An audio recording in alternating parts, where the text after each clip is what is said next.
예배드리기 전에 여기 앞에 찬양을 드리다가 기도하고 묵상하는 가운데 하나님께서 꼭 이렇게 어떤 감동을 주세요. 항상 이렇게 말씀을 주신다고 그럴까. 그런 생각을 주시거든요. 가장 이 세상에서 가장 아름다운 광경이 뭘까? 그것은 바로 인간이 하나님에 대한 순수한 경배하는 모습이 가장 아름다운 모습이 아닐까. 그런 마음을 주셨어요. 그런 마음을 주시더라고요. 또 한 가지 그런 생각을 하면서 또 떠오르는 생각은 다윗과 요나단의 우정을 잘 아시잖아요. 같은 남자인데 서로 남자들의 우정, 서로 사랑하잖아요. 끈끈한 사랑이잖아요. 우정. 남자의 사랑은 사랑이라고 하지 않죠. 우정인데 우리의 모습이 그래야 되지 않겠습니까? 누구와? 하나님과.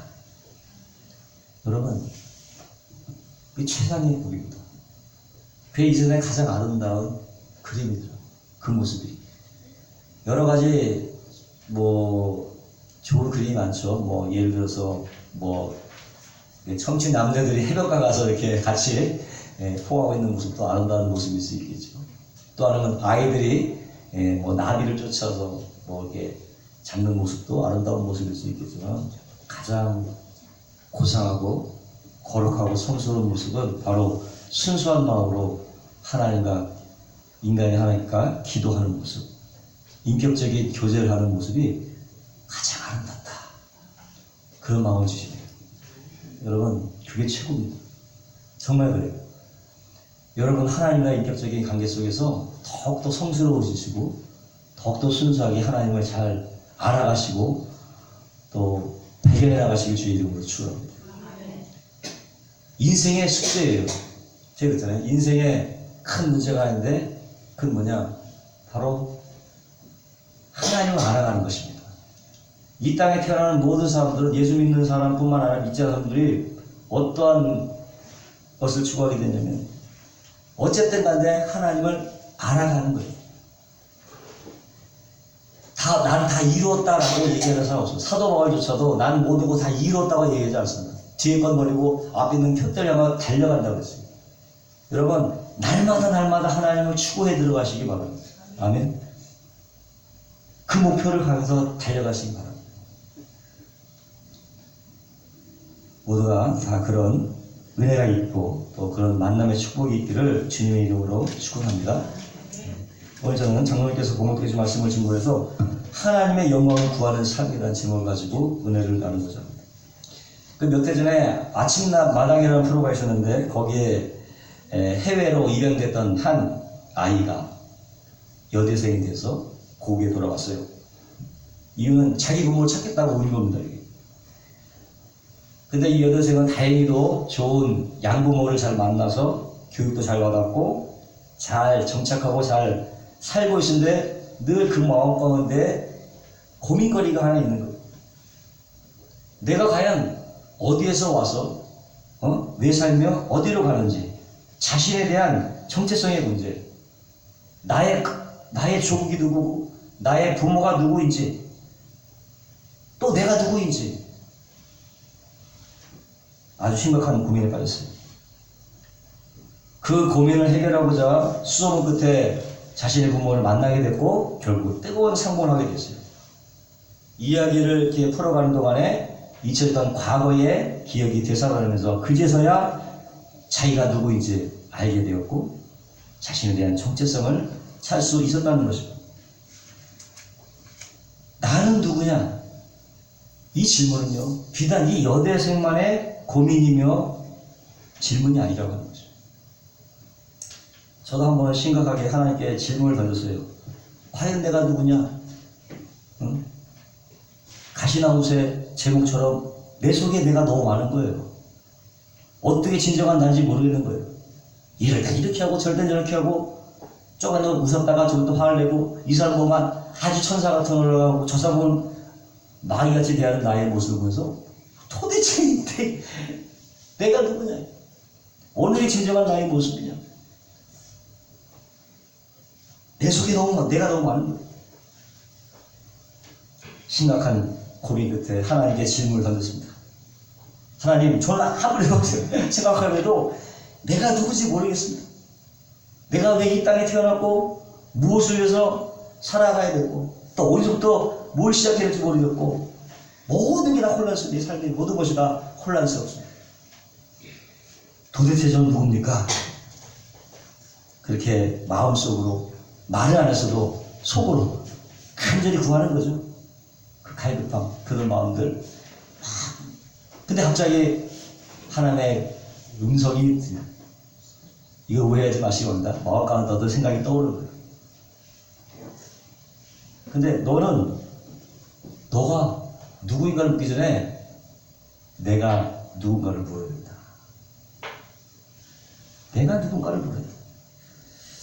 그거야 뭐 하나님이야 뭐 천지를 지으신 하나님이시고 만물을 창조하신 하나님이시죠. 또 이 세상에 태어나기 전에 나를 아셨던 분이고 모태속에서부터 나를 아셨던 분 아니십니까? 답이 어디서요? 말하고 나니까 네 입에서 답이 나오고. 아멘. 네 입에서 답이 나왔어요. 바로 말하고 나니까 결국 누굽니까? 우리 모두는요, 이게 저만의 고백이 아니에요. 저만 뭐 신령해서 그런 의미를 부는 게 아니에요. 제가 지금 와서는 누구나 내면서 일어나는 얘기를 말씀드립니다. 누구나 이런 고민하고 누구나 이런 질문을 던집니다. 대답은 안 해도, 말은 안 해도 마음속에 던진다. 끊임없이 갈구한다. 저만의 질문이 아니에요. 답이 뭐냐? 우리 모두는, 인간은 하나님으로부터 와서 하나님으로 다 더불어 살다가 하나님께 가는 존재인 걸 여러분 믿으시길 바랍니다. 예외가 없어요, 여기는. 예수 믿는 사람이든 믿지 않는 사람은 다 동일하게 적용되는 말씀입니다.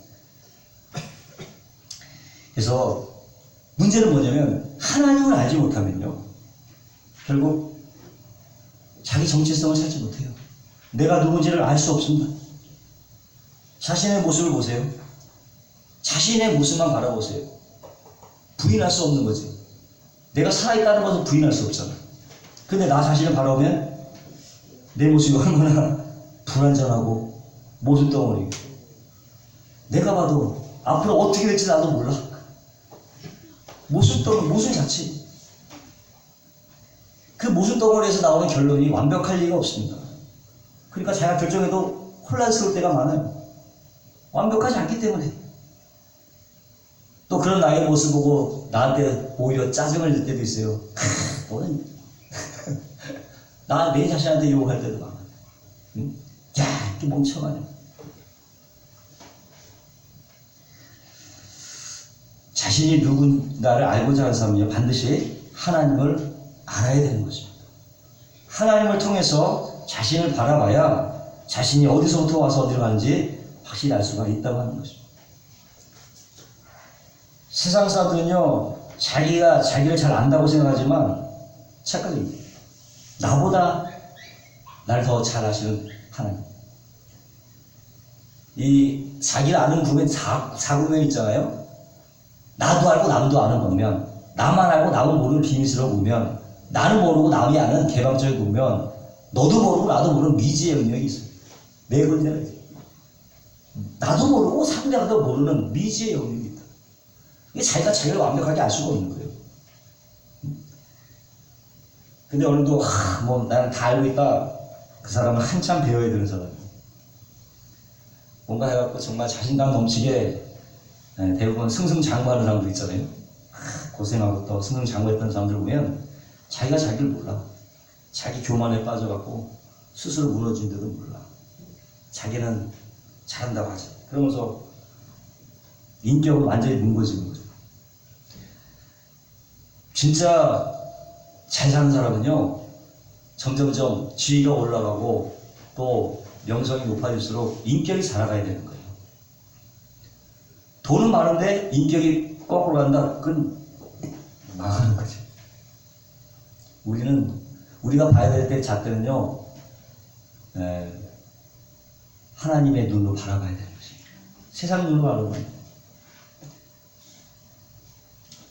그래서 하나님을 모르면 자신은 절대 알 수가 없습니다. 전도할 때는 예수 믿으라고 하면요, 내 주먹을 믿지 예수 믿겠냐고 하나님 좀 보여달라고 그런 사람들이 있어요. 여러분 할 거 없습니다. 여러분 다른 말 하고 하세요.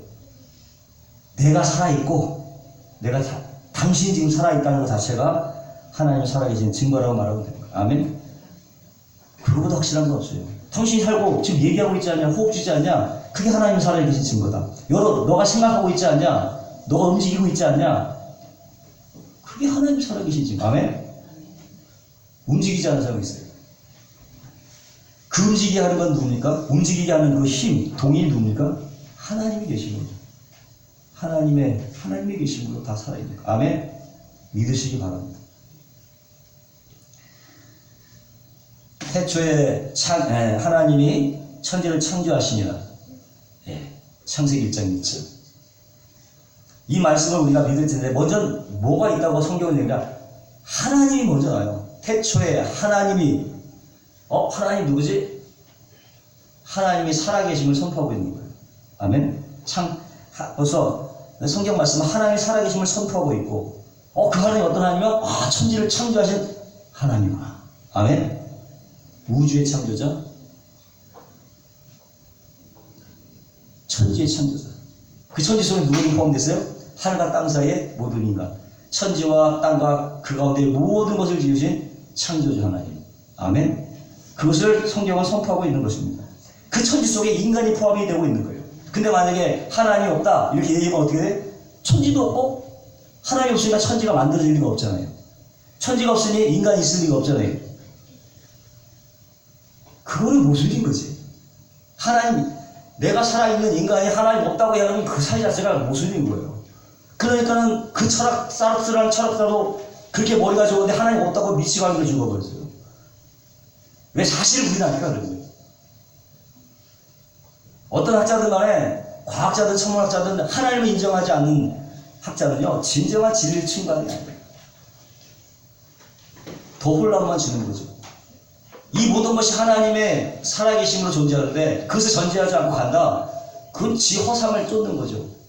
자기가 맞는 이론을 쫓는 거예요. 그게 무슨 소용이 있어요? 받아들여요. 아무런 힘이 없는 거. 자기는 엄청나게 그거 갖고 좋아서 인생을 7, 80년 동안 그 영역 가운데서 자기가 스스로 만족하며 살았을지 모르겠지만 전혀 하나님과는 상관이 없는 거예요. 여러분, 하나님이 살아계심으로 모든 우리 삶의 모든 것이 의미가 있는지를 여러분 믿으시기를 주의 이름으로 축원합니다. 그런 거예요. 저와 여러분이 존재한다는 것은 바로 인간이 존재하는 것이고 또 천지 만물이 존재하고 그것을 만드신 하나님이 존재한다는 명백한 증거가 된다는 걸 여러분 믿으시기를 주의 이름으로 축원합니다. 그래서 가장 어리석은 사람은 하나님이 없다고 하는 사람이 가장 미련한 사람이에요. 하나님이 없다고 하는 것은 곧 자신을 부인하는 거예요. 아멘? 하나님을 부인하면 자신을 부인하는 거예요. 여러분, 그러므로 내가 살아있다는 것 자체가 하나님의 살아계신 증거가 된다는 걸 여러분 믿으시기를 주의 이름으로 축원합니다. 때문에요, 믿음의 출발은 십자가로 출발하는 것이 아니고요, 하나님의 살아계심으로 시작하는 거예요. 이것이 진짜예요. 하나님의 살아계시지 않는 십자가가 어디에 있어요? 하나님이 존재하지 않는 십자가는 있을 수 없는 거예요. 그렇지 않습니까? 가장 그래서 믿음의 출발은 하나님의 살아계심을 전제로. 아멘? 그것이 첫 번째 단추입니다. 그 하나님께서 지금 우리 가운데 운행하고 계십니다. 그것도 어떻게? 임마누엘 하나님이시죠. 너와 함께 하시는 하나님, 인간과 함께 하시는 하나님. 천지도 운행하실 뿐만 아니라 우리 인간 밖에도 운행하실 뿐만 아니라 우리 내면에도 운행하시는 하나님. 아멘. 믿으시기를 주의 이름으로 축원합니다.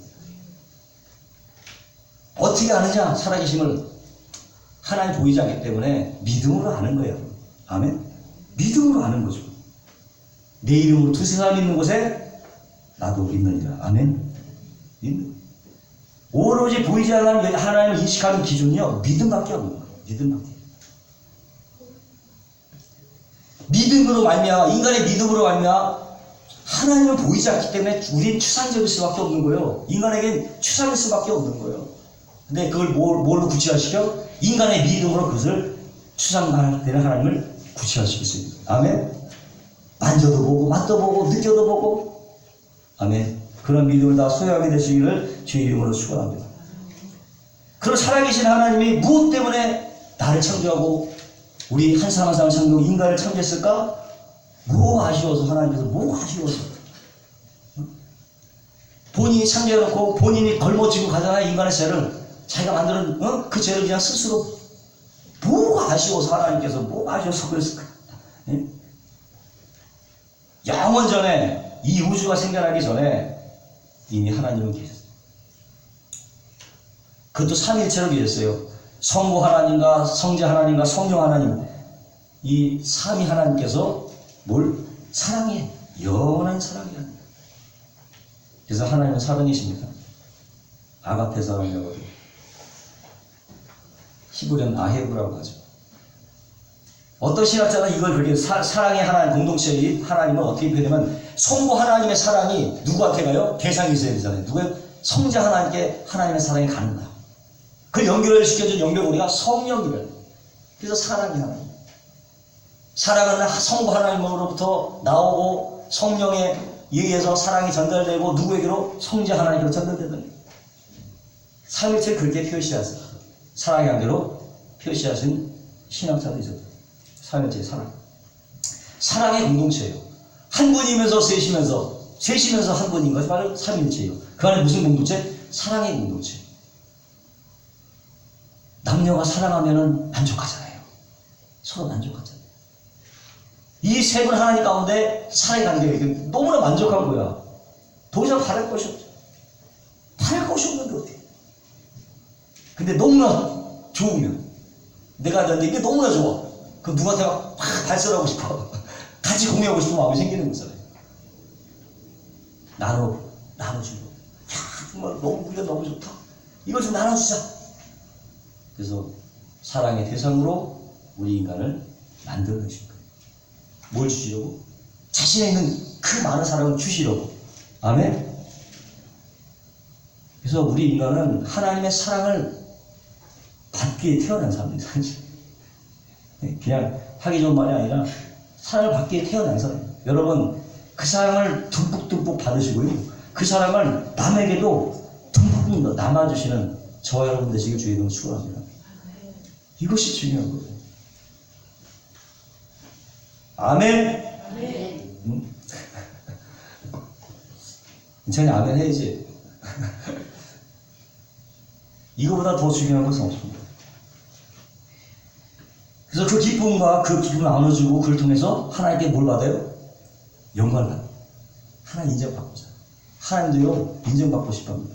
그를 저 수준 높은 나로 영광을 받는다고 해요. 하나님 영광을 받기를 원하십니다. 영광을 받으려고 저와 여러분을 창조하고 인간을 창조하신 겁니다. 그러니까 결국 하나님께서 나를 창조하고 인간을 창조한 창조 목적이 뭐예요? 하나님의 영광을 위해서. 하나님께서 인간을 영광을 위해서 창조했다면 내가 이 땅을 살아가는 존재의 목적이 뭡니까? 하나님의 영광이죠. 다른 거 없어요. 여러분 다른 거 구하지 마시기 바랍니다. 하나님께서 나를 지은 목적이 하나님의 영광을 위해서 지었다면 나는 어떻게? 하나님의 영광을 위해서 살아가게 지어진 거예요.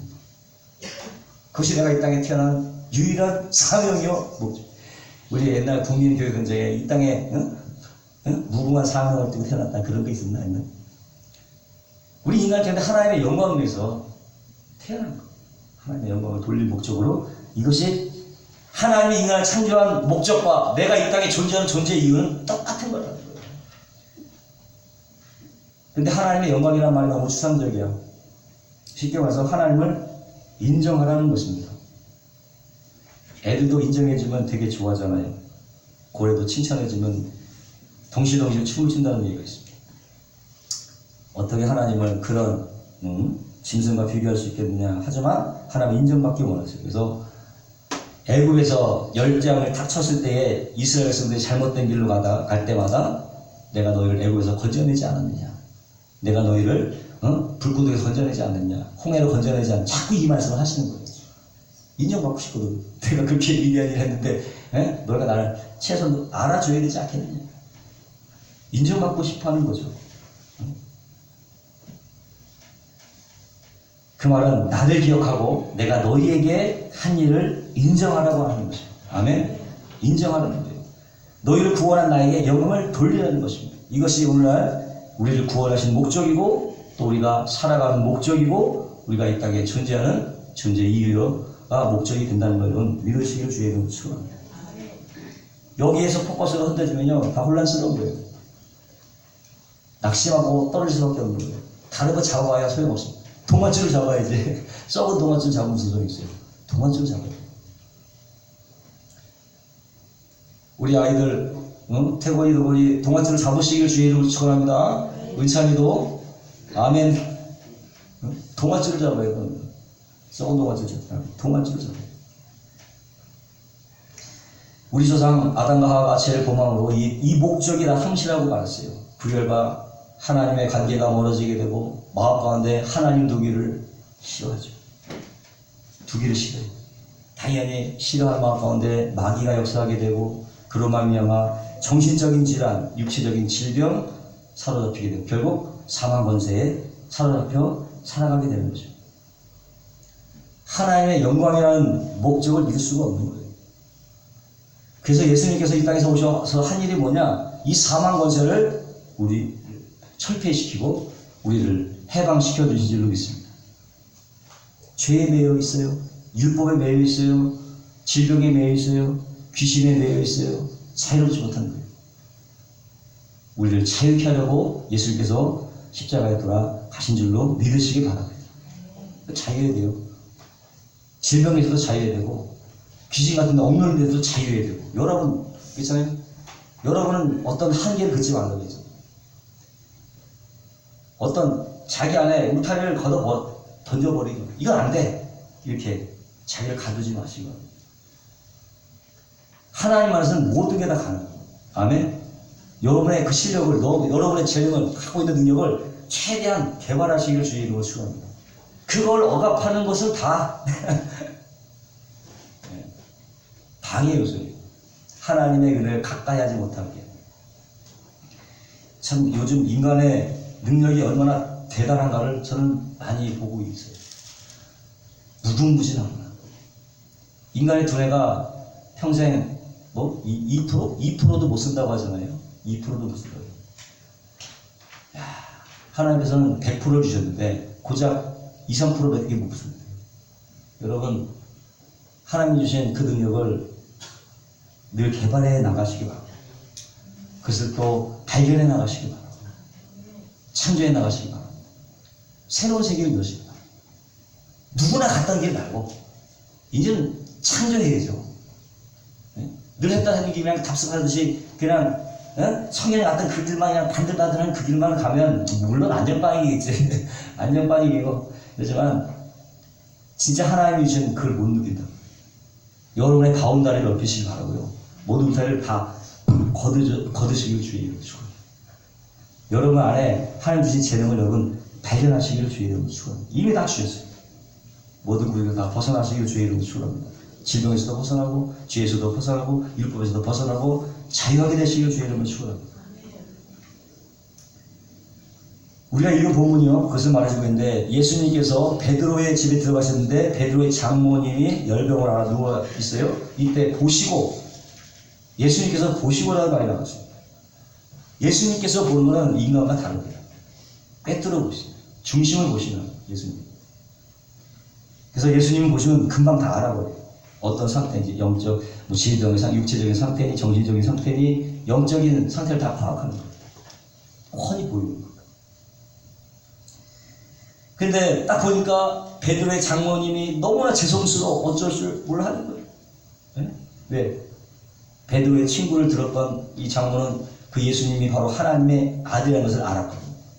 그 하시는 일을 보니까 죽은 자도 살려내고 그 말씀하시는 것도 보고 저 하나님의 아들이구나. 소문이 무성해요. 그 얘기를 베드로 장모님이 다 들었어요. 그 어떻게 예수님의 하나님의 아들이 좋은데 이거 빨리 일어나갖고 예수님께 발로 씻어들고 음식도 대접해야 되는데 열병이 알았으니 어떻게 할 수가 없는 거예요. 마음은 원했는데 육신이 약해서 안 하니까 마음만 있는 거예요. 그 마음이 너무 죄송한 거예요. 막 예수님한테 너무나 부끄럽고 너무 죄송하고 그런 베드로 장모에게 예수님께서는 다가서 손을 나눠만다는 거 딱 맞으세요. 예수님의 손이 닿자마자 열병이 떠나가 버리게 된 줄로 믿으시기 바랍니다. 예수님의 손길이 닿으니까 그 즉시 떠나요. 근데 그 다음이 중요한 거죠. 이렇게 열병에서 해방이 된 이 베드로 장모가 그 즉시로 예수님께 뭐요? 수종을 들었거든요. 그 즉시로 수종을 들었다. 종처럼 섬겼다는 얘기죠. 예수님을 바로 예수님을 섬기고 경배하고 찬양하고 영광을 돌렸다고 하는 것입니다. 할렐루야. 하나님의 창조 목적이 이루어지게 된 것입니다. 결국 예수님께서 이 땅에 오신 목적은 인간의 본래 목적, 그러니까 하나님께 영광을 돌릴 존재로 다시 회복을 시키기 위해서 오셨고, 그 대가로 자신의 몸을 내어주심으로 십자가에 달려 돌아가신 엄청난 희생을 치른 것입니다. 근데 이런 방법이 어떤 방식으로 이게 일어났나? 로마서 8장 3절 4절 보니까 이렇게 나와 있어요. 율법이 육신으로 말미암아 연약하여 할 수 없는 그것을 하나님은 하시나니 곧 죄로 말미암아 자기 아들을 죄 있는 육신의 모양으로 보내어 육신의 죄를 정하사 육신을 따르지 않고 그 영을 따라 행하는 우리에게 율법의 요구가 이루어지게 하려 하십니다. 이 말씀을 잠깐 보면요, 이 율법은요, 육신은, 우리 인간의 육신은, 육체는 율법을 지키기에는 너무 연약하다. 하나님의 완벽한 율법을 지키기에 뭐가? 육신이 연약하다. 이 육체가 연약하다. 성경에 보시면은 모세가 시내산에서 율법을 받을 때에 강경에 나오는데 어마무시합니다. 어마어마하게 무서워요. 하나님이 시내산에서 딱 강림을 하시는데 그 주위에 빽빽한 구름이 딱 둘러서 있고 거기에다가 정상에는 천도가 번개가 치면서 하나님의 임재가 임했어요. 무시무시한 감정으로 다 그것을 보고 다 두려워 떨었죠. 하나님의 그 모습을 보고 다 두려워 떨었어요. 그래서 말하기를 제발 하나님이 모세와 말씀하지 마시고 모세와 말씀하시고 우리와는 말씀하지 말라고. 만약 모세에게 말씀하시면 우리가 그것을 다 지켜 행하리이다. 다 지켜 행할 수 있다고 그렇게 후원장담했죠. 근데 어떻습니까? 모세가 그 율법을 가지고 내려갔을 때에 고세를 못 참아서 금송아지 우상을 만들어서 첫 번째 계명, 나 외에 다른 신을 섬기지 말라는 계명을 어기고 말았죠. 그러니까 그들은 얼마든지 하나님께서 하신 명령을 지킬 수 있었다고 장담했다는 거예요. 하나님 무슨 말씀을 하든지 나는 다 지켜낼 수 있습니다. 장담했어요. 그러나 생각에서만 그랬지. 생각은 할 수 있었어요. 근데 막상 율법에 맞닥뜨리니까 무너지고 한 거죠. 그들은 하나님의 율법에서 하나님의 율법에서 자신의 육신이 얼마나 연약한가를 깨닫지 못했어요. 율법을 어겼으니 어떻게 해요? 하나님 앞에 죄를 범한 것이고 죄의 삭은 사망이라 모두가 다 죽음 맞이할 수밖에. 영원히 타는 물에 던져지는 신세가 되고 만 거죠. 이걸 보고 하나님이 깜짝 이거 안 되겠다. 이런 다 죽거든. 자기가 만드는 인간들이 다 죽어가거든. 죄 때문에. 자기가 만든 죄에 다 넘어져가고 다 죽어가거든. 이거 안 되겠다. 하나님께서 활짝 놀라셨을 것 같아요. 저는 그걸 보고. 그래서 하나님께서 인간을 만드실 때 하나님께 영광을 돌릴 존재로 만드셨지 하나님께서 마귀 자식 만들려고 데려가 만든 건 아니잖아요. 마귀 자식들고. 그래서 하나님이 어떻게 해요? 인간의 역사 속에, 인간의 삶 속에 개입을 하시는 거예요. 그때부터. 개입을 하셔야 돼요. 어떤 방식으로 개입을 하셨느냐? 3절 보니까 곧 죄로 말미암아 자기 아들을 죄 있는 육신의 모양으로 보내어 육신의 죄를 정하사 육신의 죄를 정하는 것이죠. 육신의 죄를 정하는 방식으로 개입을 하신 거예요. 예수님이 어떤 분이십니까? 점도 없고 흠도 없고 죄라고 알지 못하시는 분. 근데 죄가 하나도 없어요. 죄가 하나도 없는데 죄의 형벌을 받았어? 말이 돼요 이게? 죄가 없는데 죄의 형벌을 받 이게 말이 돼요. 죄가 있으면 당연히 형벌을 받는 당연은 죄가 없는데 죄의 형벌을 왜 받냐고. 이건 모순이죠. 있을 수 없는 일이라는 거죠. 이건 말이 안 되는 일이었어요. 어디에다 근데 어디에다 어디에다가 죄를 정했다고 했냐면 육신의 죄를 정했다고 했어요. 육신의 죄를 정하사 여기서 우리가 얻을 수 있는 통찰점 뭐냐? 하나님의 아들이신 예수님이라 하실지라도 육신을 입고 있었다는 이유 때문에 죄의 형벌을 받았다는 거예요. 죄가 하나도 없는데 뭐 때문에? 육신을 입고 있기 때문에, 육신의 죄를 정했기 때문에. 예수님 죄가 하나도 없어. 근데 뭐 때문에? 단지 육신을 입었다는 이유 하나 때문에 죄의 형벌을 받았다. 그런데 하나님 알도 그러는 육신을 입었다는 이유 때문에 죄의 형벌을 받는데 하물며 너희가 육신을 신뢰하겠느냐? 그런 말인 것이죠. 그래도 너희가 육신을 신뢰해. 우리가 예수 믿고 다가오는 것이 뭐냐면 바로 갈등이라고 하는 것입니다. 갈등. 예수 믿는데 갈등이 없는 것은 믿음이요, 참 믿음이 아니에요. 하나님을 믿게 되면 믿음 안에 있으면요 갈등이 자연스럽게 일어나게 되어 있는 거예요. 믿음 이꼬로 갈등이에요. 갈등 없는 믿음은 없습니다. 다 갈등이 있게 됐어요. 믿는 순간부터 계속 그 마음속에 끝없는 갈등이 끊이지 않는 거예요. 뭐가 있어? 육신의 소욕과 바로 성령의 소욕 간의 전쟁이 일어나는 게, 충돌이 일어나는 거예요. 어디서? 내 마음판에서. 여러분, 전쟁터가 이런 전쟁터가 아니에요. 여러분 마음속의 전쟁터죠. 여러분의 마음의 전쟁터. 거기서 일어나는 충돌이고 갈등이 일어나게 돼요. 믿음은 또 갈등입니다. 만약 우리 속에 이런 갈등이 없다, 내가 거기 믿음이 있나? 갈등이 없으면 믿음도 없습니다. 사도 바울도 이렇게 갈등 가운데 외쳤습니다. 오호라, 나는 곤고한 사람이라. 이 사망의 몸에서 누가 나를 건져내랴. 사도 바울같이 위대한 사도도 이런 갈등을 했다면 저와 여러분 말할 필요도 없죠. 갈등이 있다면 어떻게 해요? 해결책도 있게 마련이에요. 4절 6절에 보니까 4절 6절 한마디로 육신을 따르지 않고 성령을 따르라고 하는 것입니다. 육신을 따르지 않고 성령을 따르라. 즉 삶의 방식, 삶의 패턴을 바꾸라고 하는 것입니다. 여러분 삶의 방식을 바꾸시기 바랍니다. 여러분의 사고 패턴을 바꾸시기 바랍니다. 그거예요. 변화라고 하는 건 먼저 인식의 전환이에요. 생각을 바꾸지 않으면 여러분 행동이 바뀌지 않고 인격이 바뀌지 않아요. 생각이 바뀌어야 됩니다. 메타노이아, 회개하라 천국이 가까웠다는 말씀에 회개하라는요, 그냥 to wise thinking, 두 번 생각, 한 번 더 생각해보고 삶의 방식을 바꾸라는 거예요. 그걸 해석을 잘못했어요. 회개한 게 눈물 흘리고 아우 그냥 이렇게 하는 것만 회개하는 거라고 잘못 번역이 됐지 사실. 회개는 그런 뜻이 아니에요. 너희가 곰곰이 생각해보고 너희 자신을 곰곰이 따져보고 따져보고 잘못된 것이 있다면 삶의 방식이 바꿔요. 그게 회개예요. 뭐 눈물 찔찔 짜고 그게 회개 아니야. 죄 아니야. 용서해줘. 이게 회개가 아니에요. 아멘? 그게 회개라니까. 가는 길을 돌이키는 거에 방식을 바꾸는 거지. 뭐 찔찔 짜고 그거 회개. 눈물 많이 흘려도 뭐해. 변화가 없으면 그게 무슨 회개한 거야. 눈물만 흘렸을 뿐이지. 눈물 많이 흘려도요. 방식이 바뀌어도 회개한 게 아니야. 회개는 원래 방식을 바꾸는 거예요. 삶의 패턴을 바꾸는 거예요. 여러분 인식을 바꾸는 거예요. 그게 바뀌어야 회개한다고 얘기하는 거죠. 그래서 늘 우리 마음 가운데 육신의 소욕과 성령의 소욕을 동시에 가지고 있어요. 이게 평생 가요, 가지고. 죽을 때까지 가는 거예요, 이게. 그러니 오호라 나는 곤고한 사람이라고 외치지 않을 수가 없는 거예요. 예전에 그런 얘기 있잖아요. 늙은 치장, 얘기했죠. 늙은 치장에 꼬마가 와서 물었어요. 추장님, 제 속에 두 마리의 늑대가 있는데 하나는 검은 늑대고 하나는 흰 늑대라고.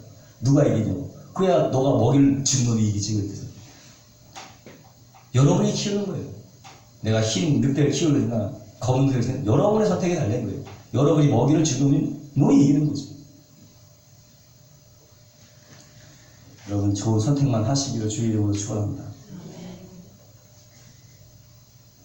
보통 청년 집회 가면은 청년 목회자들이 청년들이 보이스 앰비셔스 야망을 가져라 청년 열정을 불어넣고 그렇게 설교를 하죠. 그런데 누가 열정을 갖고 싶지 않은 사람이 누가 있겠어요? 다 열정을 갖고 싶어. 근데 문제는 열정이 안 생겨. 열정 가져. 아니, 목사님, 그거 누가 몰라. 열정이 안 생기는 거 어떻게 하냐고, 열정이 안 생기는 거를. 열정이 안 생기는 거. 열정이 있기 전에 뭐가 있어야 돼요? 매력이 있어야 돼요. 어트랙션. 뭔가 자기를 끌어다니는 게 있어야 이것이 열정이 생기지. 매력 포인트가 있어야지. 매력이 없는데 무슨 열정이 생기냐. 뭔가 끌리는 게 있어야 열정이 생기게 되는 거예요. 제가 대학교 들어가고 첫 번째 산 기타가 노란색의 칼라 기타였어요. 칼라 기타를 처음 5만원 주고 샀는데, 그거 갖다가 그 책장 앞에다 그냥 그 노란 기타를 딱 보니까 딱 이게 가만히 보고 있으면 그 자태가 너무 다른 거야. 너무 예쁜 거야. 막 그 기타가 나를 끌어당기는 것 같아. 막 쳐달라고. 그런 끌리는데요. 그래서 그랬는지 그때부터 계속 기타를 그냥 저는 독하게 했어요. 뭐 배운 것도 아니고. 내가 직접 막 차갖고. 여태까지 그 기타를 쳐갖고, 여태까지 하나님의 영광의 도구로 써먹잖아요. 계속 또 치게 되더라고. 한때도 안 치면 안 쳤을 텐데, 또 계속 치게 되더라고. 기타의 매력이 끌려서 열정이 생기더라고요. 그때 막 진물나고 피나고, 그거 좀 지나면 굳어져, 이렇게. 매력이 있어야 돼요. 뭔가 끌려당기는 게 있어야 돼요. 그래 열정이 생기게 된다고 하는 거죠. 여러분, 분명한 것은 지금 여러분 가운데에 매력을 느끼는 것이 있다면 그것이 여러분을 끌고 가는 거예요. 여러분은 어떤 것에 매력을 느끼고 있어요? 거기에 여러분은 끌리게 되는 거예요. 그런데 세상이 주는 매력이 만만치 않거든요. 돈 싫어하는 사람이 있어요? 돈, 물질 만능주의 시대에 돈 싫어하는 사람이 있어요? 특히나 대한민국은 돈이면 다 되는 게, 대한민국에 돈 안 되는 게 어딨어? 할 정도로. 돈만 있으면 자신이 하고 싶은 거 다 할 수 있고, 먹고 싶은 거 다 먹을 수 있고. 좋죠? 얼마나 매력이지, 돈. 명예도 매력적이죠. 명예도 매력적이에요. 가는 곳마다 자신도 알아주고 환영해주고 서비스 탁탁 해주고 편하죠. 뭔가 좀 된 것 같죠. 명예가 있으니까. 권력도 무시 못하죠. 권력이 있으면요 돈과 명예 따라와요. 권력 앞에 그냥 돈 들고 차 들고 오잖아. 권력은 돈과 명예를 다 가지고 있는 권력이에요. 그러니까 그게 권력을 잡으려고 그렇게 애를 쓰는지는 모르겠어요. 정말로 그런 게 있다면 정말 한평생 목숨을 걸고 싸워도 다쳐도 아깝지 않지 않겠어요? 그 정도 매력인데. 대단한 매력이에요, 여러분. 뭐 이 밖에도 뭐 자녀의 성공이 매력적일 수가 있고, 사업의 성공 마찬가지고, 원만한 인간관계 뭐 여러 가지 큰 매력이 있겠죠. 그러나 그런 매력보다도 정말 그런 세상적인 매력이 하나님이 주시는 매력보다 크면요, 여러분 더 큰 데로 끌려가는 거예요. 세상이 주신 매력과 하나님이 주신 매력 중에서 갈등하잖아요. 어떤 게 부등식. 가로 큰 쪽으로 여러분 끌려가요. 어쨌든 간에 이렇게 하면 안 되면서 끌려가는 거예요. 하나님을 추구해야 되는데 말은 그렇게 하는데도 할렐루야 하면서도 끌려가는 거예요. 여러분 과연 어떤 것에 여러분 매력을 느끼고 계십니까? 그것이 무엇이든 간에 더 큰 매력에 끌려가게 되어 있는 거예요. 무엇보다 하나님이 주시는 매력, 정말 하나님이 주시는 비전이 뭔가, 하나님의 꿈이 뭔가를 여러분 구하게 되시길 바랍니다. 절대 후회가 없어요. 그런 사람은 절대 후회가 없어요. 가는 곳마다 구속받잖아요. 누구 앞에서 당당할 수 있어요? 그런 삶을 살아가시길 주의 이름으로 축원합니다. 로마서 주권사상과 연구하는 사람, 모든 것이 하나님께로 왔다가 하나님으로 말미암고 하나님께 올라, 이 세수되어야 하나님의 주권적인 영광. 내가 어디서 너가 누구냐? 나는 바로 하나님으로부터 와서 하나님으로 더 살다가 하나님께로 가는 존재라는 걸 믿으시길 주의 이름으로 축원합니다. 이것이 여러분의 진정 고백이 되시고 또 여러분 삶 가운데 이러한 삶을 나타내시기를 주의 이름으로 축원합니다. 이것이 바로 우리를 창조하신 목적이요, 우리를 구원하신 목적이요, 우리가 이 땅 가운데 발을 딛고 살아가는 유일한 목적이라는 것을 여러분 믿으시기 바랍니다. 이 목적을 향해서 끊임없이 추구하고 달려가시길 바랍니다. 결론적으로 하나님으로부터 와서 하나님의 영원히 살다가 하나님의 품으로 돌아가는 것이, 이것이 인간의 정체성이요 저와 여러분의 정체성인 줄로 믿으시기 바랍니다. 여러분들 성령으로 충만하고 하나님의 뜻을 구함으로 늘 하나님께 영광을 돌리시는 삶을 살아가시길 주의 이름으로 축원합니다. 기도하겠습니다. 거룩하시고 영화로우신 하나님 감사합니다. 오늘 하나님 거룩하고 복된 날 하나님 아버지 맞이하여서 하나님의 영광을 구하는 삶이라는 제목으로 우리는 나왔습니다. 하나님 날마다마다 우리가 이 목적을 향하여 달려갈 수 있도록 우리 가운데에 큰 하나님 아버지 열정과 또 큰 하나님 마음 가운데 큰 매력을 허락하여 주시어서 우리가 추구하는 것이 힘들지 않고 지치지 않도록 늘 성령으로 함께하여 주시옵소서. 예수님의 이름으로 축복하고 기도합니다.